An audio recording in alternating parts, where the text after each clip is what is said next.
Good afternoon, world changers. I hope you're all well. So it's Suzy Beaumont here from Change Your World, a personal development consultant and founder of Change Your World. I'm joined by the lovely Kamalyn Kaur, who is a mindset coach, psychotherapist, and founder of Key Therapists. Totally forgot your company. No. I was just going to let you fill in the silence. No, totally. I was like, help me out here, Kamalyn. Help me just out. sitting here watching you. So we are back for our final episode on the winter wellness feature that we've been doing. So we, both myself and Cam, have been on BBC Radio Scotland every Monday for the last 8-9 weeks.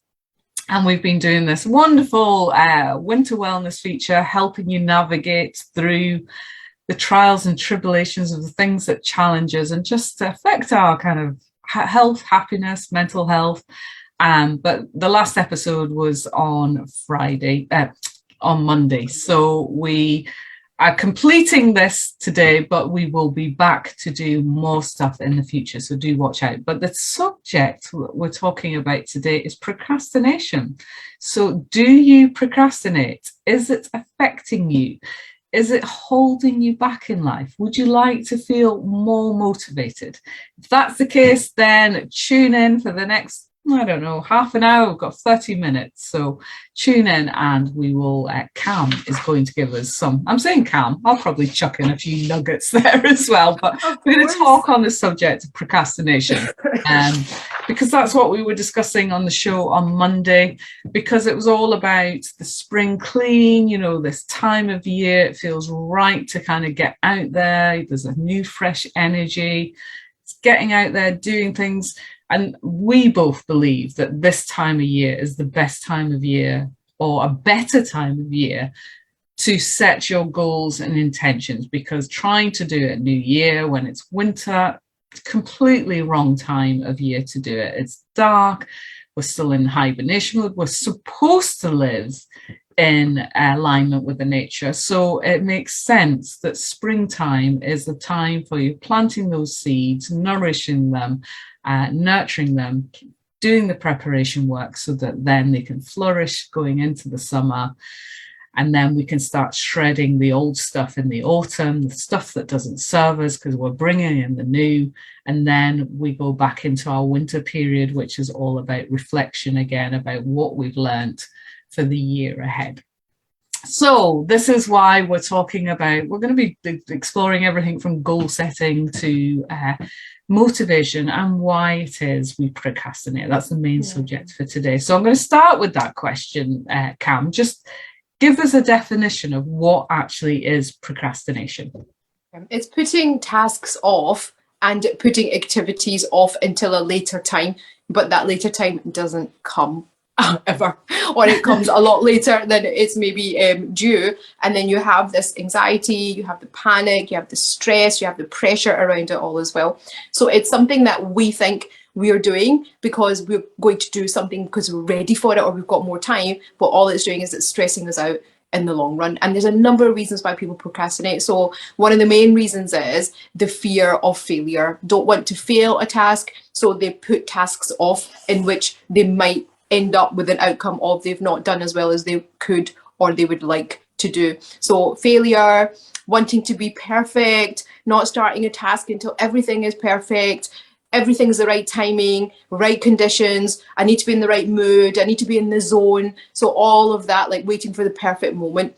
The third thing is unrealistic expectations as well. So if your goals are too unrealistic or they're unattainable or they're too large to achieve in the time that you've set out, it feels overwhelming. And then that thought of, oh my God, this is too much to do and it's too much to cope with and I don't even know where to start, then results in you not starting at all. And then there's also black and white thinking, which is kind of tied into the whole thing about being perfect, which is I have to do either 150% of everything, otherwise what's the point in starting at all? You know, so a lot of people will say, I want to start this and I'm going to get it all done by the weekend, I'm going to get it all done today. But something is better than nothing, isn't it? But what happens at that point is they're thinking, well, if I can't finish it, there's no point in me starting it. So I'll just put it off until I've got more time, or it's a less busier day, or it's a better day for me to start the task. So these are All different reasons, but all the reasons that will stop you from starting a task and putting it off. Okay, so I mean, there's emotional and practical reasons in there, but is there a root cause of all of it? I mean, is it, for example, could it be fear? And for various reasons, I mean, you've mentioned about fear of failure, but could it actually be fear of success or fear of what people think of you? Fear, you know, does it always come down to that, or will there be other kind of root causes that are delaying? Yeah, there's so many reasons, right? So if you are a constant procrastinator and that is just what you do, then it could just come down to your belief system and your self-limiting beliefs, right? So that's what it would come down to. So that's the fear of failing, the fear of being judged, the fear of not being good enough, the fear of not being perfect. So that's where all of that would group in, okay? So, but that's if you're constantly just find yourself doing that, okay? The second thing is, if you are not a procrastinator, but you find yourself procrastinating with a particular task or a particular activity, but it's out of character for you and you normally wouldn't do that, you might want to ask yourself the question, right, what is different about this thing that I'm putting off? So is it something that's maybe new, or it's a bit out of your comfort zone? Is that why you're putting it off?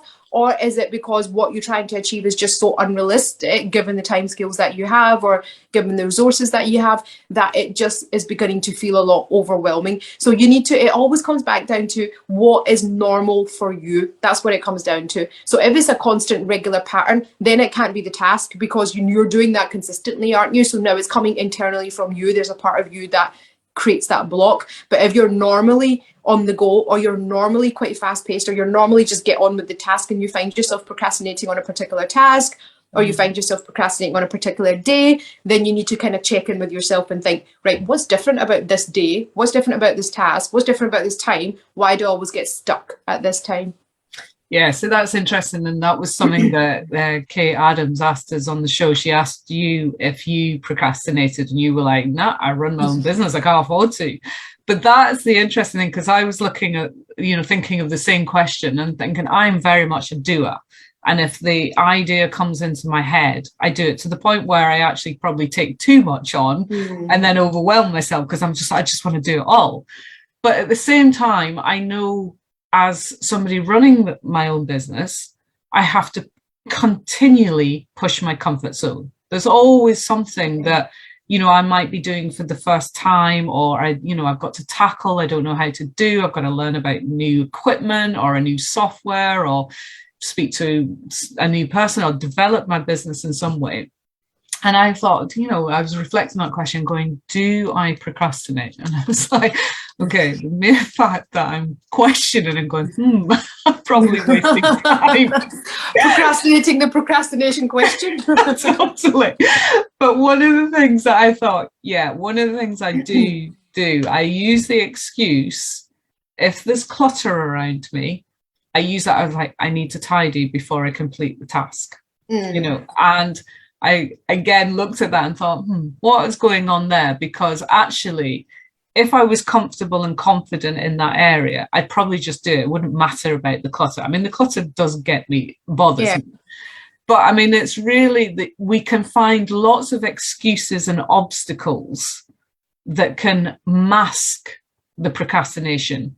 And, we can sort of say, oh, the clutter's getting in the way, or I can't do that because I've got to do A, B, C, and D in the first place. So is that a genuine excuse, or is it, is it practical reasons, or does it all just come down to procrastination? You're just finding 1,000,001 reasons not to do something. But it comes down to, does it actually, so whatever it is that you're doing, is it going to make a difference, right? So for example, if you're cleaning before you do your work, is that making a difference? Because if you're cleaning and you're sitting at your desk and you're still procrastinating, then it's not a genuine reason, is it? Because it still hasn't enhanced your productivity in any way, shape or form. But if you need to quickly give it a clean, and then that's it, it's out the way and my head is empty, and now I can really get into this, then it's not really an excuse, is it? Because it's part of your setup now. So do you see what I mean? And everybody has that. Everybody's got a ritual. So some people need to go and get a cup of tea and sit down, right? Some people need to go and like get into a particular room. They need to quickly like set everything up, get the lighting up, and then that's it. They need to sit down, right? So everybody's got a thing that they do before they go into like their work mode, right? And that's okay, because we all have that. So we don't just get up in the morning, roll out of bed, and then put our laptop on. If you're doing that, there's something wrong in your schedule, because that should not be the first thing you're doing unless it's an emergency situation. So everybody has a routine. Going for a run, out the way, clear mind, ready to focus. And for some people, it's about their physical environment, Suzy. So I couldn't work in a cluttered room. There's just no way I could do it. I just can't do it, because for me, I think your mind and your environment are connected. Your actual home or the environment around you is a complete representation of what's going on in here. I genuinely believe that, right? Yeah, no, I completely, You know, so for me, if I'm sitting in a cluttered room, I can't concentrate because I can't find where my papers are. I won't be able to find this. I can't walk across from one side of the room to the other side because I'm going to like have to like see all that like stuff lying there, which I don't want to see it. So for me, it would be a genuine thing. I would need to, it's going to take me 5 minutes just to clear everything up. And then that's me set up for the rest of the day. But if you're doing that, then what will happen if you're doing that and you're just procrastinating, then you'll keep finding something else that needs your attention. So all of a sudden I need to wash the dishes. All of a sudden I need to clean that cupboard out. All of a sudden I need to go and do this. All of a sudden I need to go and do a shop because there's no other time I can do my grocery shop. But then that's now, it's a catalogue of things that you're doing. So we know now that that is not a genuine reason, because you're just kind of like getting to that little point and then you're pushing it further out into the future because you really can't be bothered doing what you need to do. And okay, so how do we get ourselves motivated to do something? Like I'm thinking about, you know, I've got to edit my website. Now, I actually really love creating my website. I love doing that, but I'm not doing it. And what I'm telling myself is, because I've got to write some blogs and I need to be in a creative space. And I'm not feeling particularly creative today. So I've been dilly-dallying on it. And I'm just like, okay, how am I best to just completely ignore it, park it, and do it another day? Or am I best to just do it, just get on with it and just write something down and stop with the perfectionism or the, you know, whatever it might be that's creating the procrastination? Yeah. So personally, there's no wrong way of doing it. Personally, how I would do it, and I always do this, even if it's something I'm putting off, I make a start on it, right? Give yourself whatever time frame you want, 15 minutes, 20 minutes, 30 minutes, 10 minutes, whatever's realistic. If in that space of time you can't get into the task, then leave it, go and do something else and use that time productively, right? And then come back to that whenever you're feeling in the zone. That's what I would recommend. But what I can definitely say is there's a misconception that we have to wait to feel motivated before we start something. That never happens. You don't find motivation, you have to create it, and you create it by taking inspired action, because as soon as you take that action and you take that step, then that spurs you on to do the next thing, right? As soon as you do that, then you think, oh, I've started that, now I may as well do a little bit more, or I'll go and do this, right? So this whole thing about waiting to feel motivated, it's not going to come, right? You have to create that, and you have to create that by taking action. Yeah. And it really is amazing when you do start this process of just going, right, I'm just, you know, whether you're kidding yourself going, I'll just do it for 5 minutes, the momentum that actually does, but also the sense of achievement you feel from tackling that thing that you've been putting off. Because all of a sudden, it's never as bad as you think it's going to be. You think, oh, you know, and even if it is as bad, you're like, well, you know, you're still proud of yourself because you did it. You know, you forced yourself, you got over that hurdle. But it really does generate momentum after that. And you're like, oh, yeah, like you said, the inspired action. So if we've got to that stage, what is physically going on in our brains and our minds, our mental health, physical health, when we procrastinate and when we actually do take that action to motivate us to do something?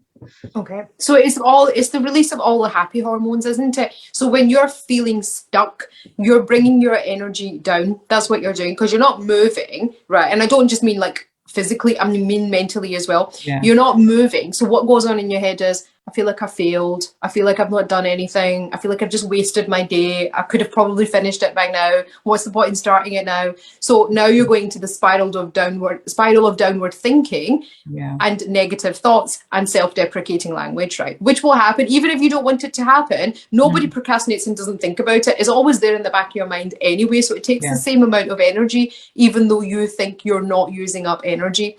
So what that does is then it actually brings your mood down. But it also might start making you feel anxious because you're like, oh, I've still not done that. I know it's due on Friday or it's due on Thursday. It's always there. It's like a nagging little voice. It's there, exactly. So you think you're putting it off, but you're not really. You're just pushing it back. You're not putting it off. You're pushing it back into the back of your mind, and it's still going to surface again. As soon as you tackle something, even if it's 5 minutes of that task, it's that whole dopamine, right, effect that you get, right? Because you think, oh my God, right, I've like started something that feels good of me to start. So it's that sense of achievement that you get when you actually complete a task, or you make a start on a task, or you kind of get some clarity on what you're doing with it as well. So that whole dopamine then creates a knock-on effect and says, do a little bit more of it, because that was actually good. It made me feel good. It made me feel as though I've achieved something. So even though you may not complete that task, you start to get that buzz that we know as motivation to then continue it with it later, or pick it up next day where you left it off. So that's basically the shift. So it is a chemical reaction that takes place in your body as well. Yeah. So yeah, really does improve your health and your happiness.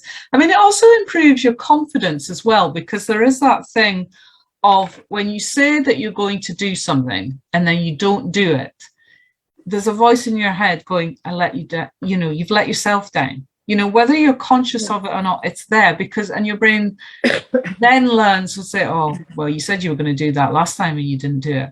So, and then it's this compound effect of, like you said, the downward thinking of, and just going, you then start getting to a place where, oh, you can't be relied upon. You can't rely upon yourself, you know, because you said you were going to do that then and you didn't do it. And, you know, there's just this horrible negative kind of narrative that's going on.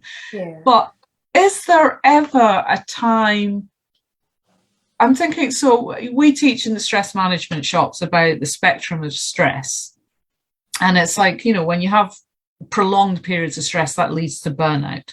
When you don't have enough stress, that leads to rust out, when you've not got enough stimulus. And then there's this period in the middle, the performance zone, when you have stress that's like it says, puts you in the performance zone. That's to complete deadlines, that's to run the 100-meter sprint, you know, this to react to whatever and get something done, get you in that focus zone. So is there any benefit to putting things off until you get to that point where you do have a deadline? Do some people need the stress of that deadline to actually get them focused and get them to do it? Or should we be looking to train our brains to kind of never get to that point?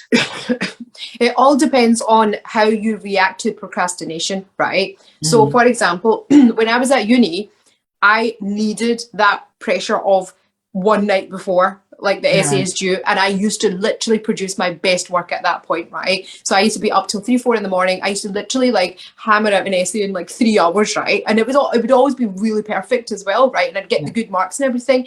The longer I had, the worse it got, because I would keep fixing it and changing it, and I'll add this and I'll add that. It was just too much time to think, right? But then it got to a point later on when I set up my business where I couldn't leave things to chance, because if I left it till last minute, whatever I had to do, whether it's submitting my accounts or invoicing or doing this or doing that, what if I get ill closer to the time? What if there's a family emergency? I can't leave it to the last minute anymore, because I might not have that last hour of the day, or the last couple hours, or the last like week left of that, right? So I think it will change depending on which stage you're at in your life. But also, when I was at uni, I actually got a buzz from that like last minute thing, and it actually made me feel good. And I would never feel lacking in energy or low in energy or stressed afterwards, because after that essay was done, I was just flapping around for another 2 weeks until the next one was done anyway, right? So it's not as if I had anything else to focus on. But now I can't do that, because as soon as I finish one thing, there's something else that needs my attention. So that burnout, that rush, that leaving things to the last minute is now going to cost me more than it did a few years back, right? So do you see where you need to look at it? what is the benefit of you procrastinating? If there is, if you produce your best work and you're absolutely fine after it, and it doesn't cost you anything in terms of your health and well-being or your family life or financially, then go for it, because then it's not an issue, because that's just what you work like. Then it's not procrastination, because you're not putting it off. You're deliberately picking a day and time which you know is going to be more productive for you. But if you're procrastinating and you're putting things off, and then after that you're like heart palpitations, increased blood pressure, you're feeling hot and cold sweats, and you're getting really stressed out, then obviously that's not the right way for you. So that's the key, isn't it? It's thinking about, because I was thinking about a work capacity there, and you might be thinking, yeah, I work really well with deadlines and I'll leave it to the last minute. But if Joe Blogs, your colleagues, they're waiting for that work done and they can't get moved forward until you do. So you've really got to look at the impact it's having, not just on yourself, but kind of, and that's in the personal life and professional life as well. So how can we get an honest appraisal of our procrastination? So really kind of identify when it is having because I mean, when you were saying there about if you can delay it, I mean, it's obviously still taking up brains. Well, it might not be taking up brain space. I suppose that's one of the things to identify. Am I still thinking about this task while trying to do other tasks? If you can completely park it and put it away, then fine. But if you're not parking it, is that a signal to say, right, just freaking do it now? Just do it. Yeah. Just do it. Eat the frog, I should explain that. So eat the frog is a phrase by Brian Tracy. He's written a book on the subject of procrastination. And he talks about, you've got your to-do list. And he said, you look at the thing that is the worst thing on your list, and it's the equivalent. The worst thing you could do is eat a frog. It's horrendous. You don't want to do it. You want to avoid it at all costs. But if you do it first thing, or do it as soon as you can and do the first thing on the list, then everything else after that is it's out of the way, but everything else after that is a total breeze. You just, because you do breeze through it, because you've just tackled the hardest thing first. But how do we do that honest appraisal and really get to understand ourselves about our tendencies to faff or not, or be in the performance zone? So I would say get a piece of paper and think about whatever you're procrastinating on and do the pros and cons. What are the benefits of you doing that? If it's like, it's going to make me more productive, I'm going to produce my best work, it makes me feel better, I've got so many other things I could be getting on with right now. There'll be a number of things that you put on that list, right? Or you might turn around and go, actually, there's no one single benefit here of me doing this, right? So do the pros and do the cons, right? And that will help you to do an honest appraisal and analysis of if you're procrastinating for the right reasons or not, and if there's any benefit or not from you procrastinating. Guarantee you, most of the time, there'll be more cons to it than pros. And I think just looking at the cons themselves, well, you'll know that, okay, there's nothing good that's coming out of me doing this. This is a mental block that I have, but I need to now focus on how I'm going to feel when it's out the way. And the thing is, you don't need to use stress. There's a lot of misconception here where we need to put pressure, we need to be under stress to perform better. We don't. You can focus, you can have a vision of what you're going to feel like once that task is out the way. You can have a vision of where you want to be in a year's time or 2 years' time or 3 years' time. You can have a vision of what you're going to do at the end of the day once that task is complete, and use that to drive your productivity or the work that you're doing. You don't have to always use the stick approach. You can use the carrot approach as well. Yeah. So that's interesting, the stick and the carrot approach, because and this is what we discussed on Monday as well. It's that pain, pleasure motivator. And I actually discussed this with one of my coaching clients today, that, human nature is to avoid pain and seek pleasure. And when you are in a situation where you're trying to change something or trying to face up to something, it's the idea, if the idea of staying stuck is more painful than the action that you have to take, being uncomfortable, facing your,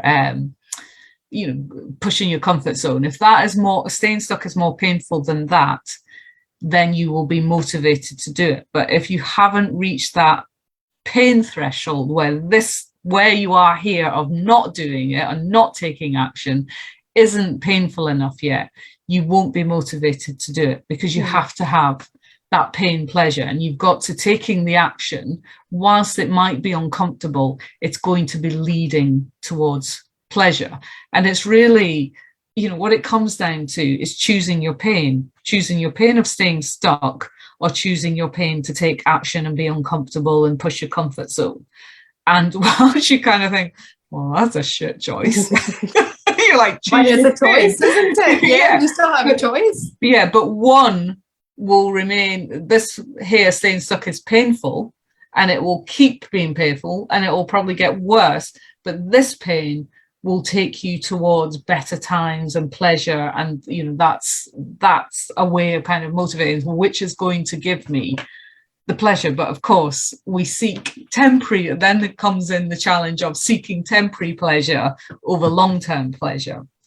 And we see a lot of, I mean, that's another term of a procrastination, just complete avoidance, you know, just like, let me go out for a night out, let me go and do whatever it is that I'm going to do to avoid doing this. So if somebody's sitting there going, oh, right, okay, so I've got the choice of pain or pain, how can you encourage them? What can we do to face our fears to get us over that initial hurdle?